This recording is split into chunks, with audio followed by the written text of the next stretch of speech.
In this video, you'll see the camera difference between Google Pixel 4a and iPhone SE.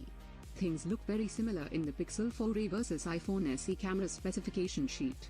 Both have single cameras on the rear and front, and megapixel counts are also very much alike.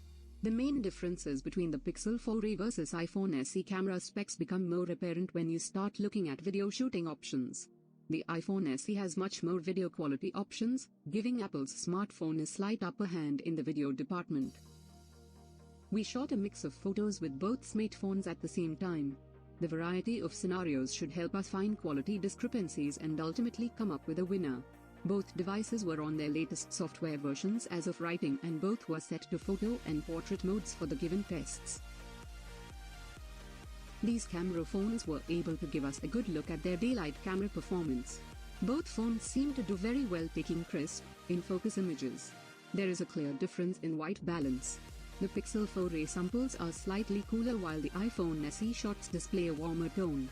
The iPhone SE also seems to raise the shadows more, which is great if you want to see more detail, but the Pixel 4a also has more contrast, which is an effect many of you might prefer.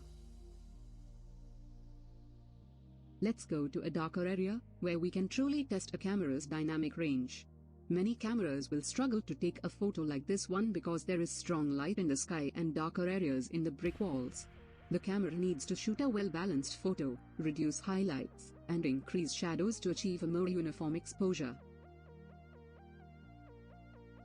So, which phone wins the Pixel 4a versus iPhone SE camera shootout?